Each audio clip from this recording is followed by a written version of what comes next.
Oke, pertengkaran debt collector dengan debitur ini masih berlangsung.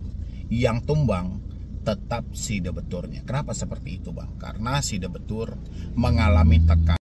Yo, assalamualaikum warahmatullahi wabarakatuh. Selamat sore menjelang malam buat teman-teman semuanya, khususnya yang sudah ada di YouTube Solusi Hutang MB. Oke, kali ini yang mau kita bahas adalah pertengkaran sengit antara debt collector dan debitur itu masih berjalan sampai detik ini.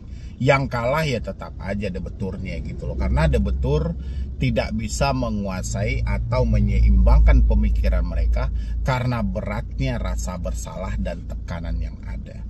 Apa sih sebenarnya yang harus kita lakukan supaya pertengkaran antara debt collector dan debitur ini jangan sampai memakan korban lagi gitu loh. Karena ini kasus demi kasus pun kalau kita mundur ke belakang lagi itu banyak banget ya kasus ya. Pertengkarannya itu bukan pertengkaran secara langsung ya, tapi pertengkaran dari media elektronik ke medianya lagi. Ada yang dari WhatsApp, ada yang dari email, ada yang dari media sosial, macam-macam. Dan apa sebenarnya yang harus kita lakukan untuk mengatasi ini semuanya?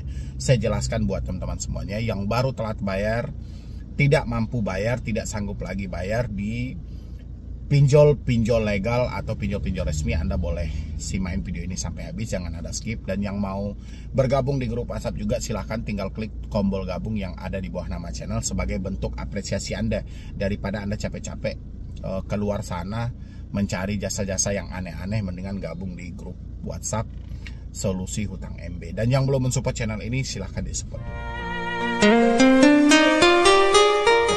Pertengkaran debt collector dengan debitur ini masih berlangsung. Yang tumbang tetap si debiturnya. Kenapa seperti itu, Bang? Karena si debitur mengalami tekanan dari segi batin mereka. Ada satu hal penyesalan, ada satu hal yang tidak bisa dia terima, yaitu kenapa dia bisa masuk ke dalam hal itu. Itu yang menyebabkan kenapa debitur itu selalu kalah dari debt collector kalau sudah terjadi pertengkaran melalui media itu.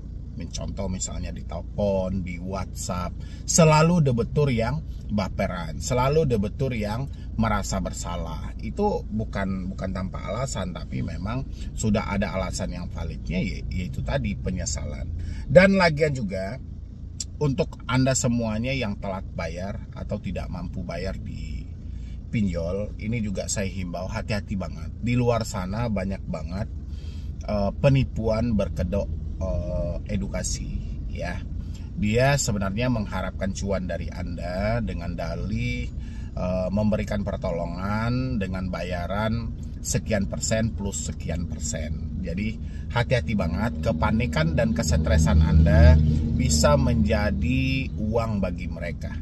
Ingat, kita hari ini itu tidak melakukan pembayaran pada pinjol, bukan kita sengaja, tapi memang fakta dari kehidupan kita sudah tidak memungkinkan lagi untuk melanjutkan hal itu. Jadi jangan hambur-hamburkan uang Anda hanya sebatas iming-imingan hapus data, backup data, sewa jasa-jasa lawyer dan segala macam. Itu nggak penting ya.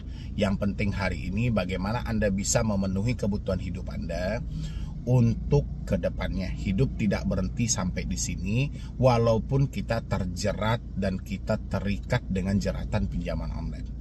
Ya, itu perlu teman-teman pahami, karena ini banyak juga yang bertanya sama saya, Bang, mohon tanggapannya gimana ya? Assalamualaikum Bang, mau nanya, joki pinjol itu gimana ya Bang? Joki pinjol ini kalau bisa, sebisa mungkin Anda harus jauhi, tidak perlu Anda gunakan jasa mereka. Ingat, yang mereka gunakan adalah data Anda dengan sistem bagi hasil. Kita ini mau keluar dan mau bebas dari pinjaman online, bukan mau nambah hutang lagi. Terserah mau mereka bilangin itu ilegal, mau bilangin bahasa penipu semi legal, nggak usah. Kita ini mau bebas, bukan mau nambah-nambah beban.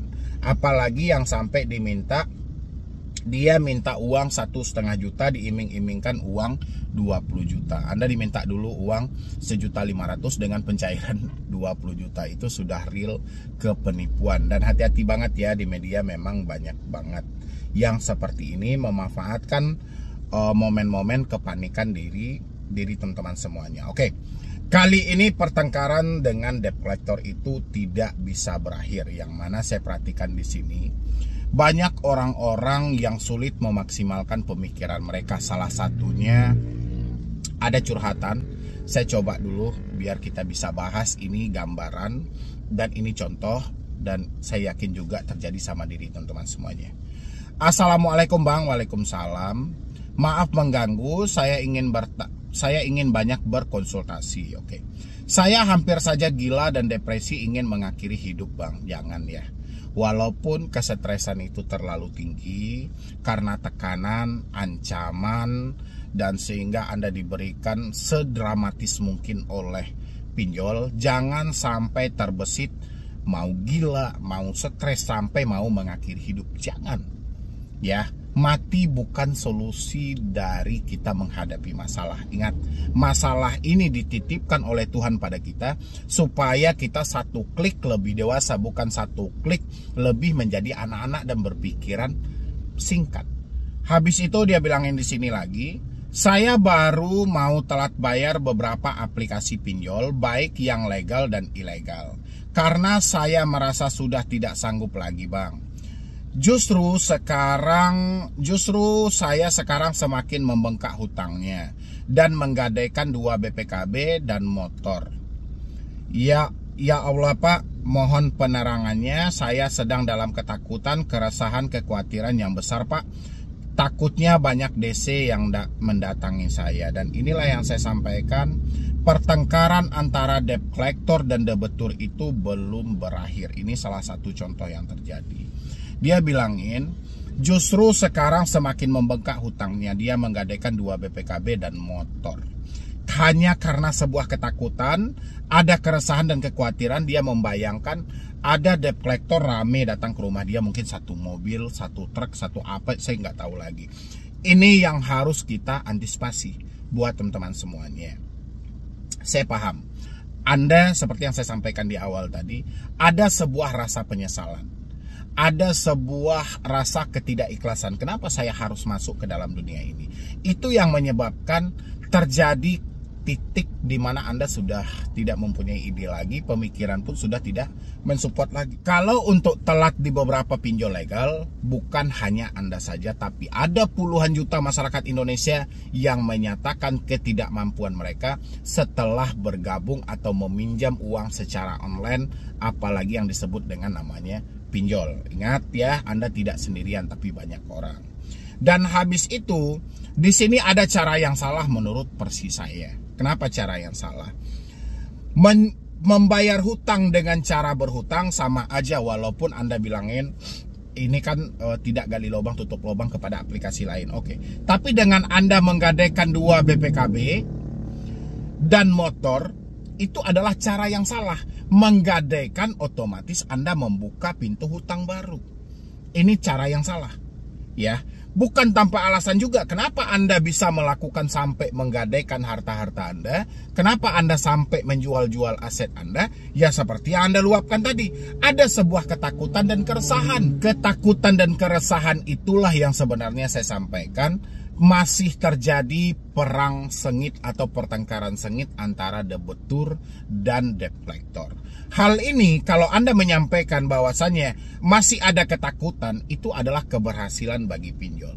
Tujuan pinjol yang sebenarnya adalah bagaimana si debt collector mereka bisa memberikan Anda satu ketakutan. Ketakutan yang sangat luar biasa sehingga Anda tidak bisa berpikir dengan normal. Logika-logika Anda pun akan tertutup seketika itu kalau sudah berbicara yang namanya debt collector datang ke rumah.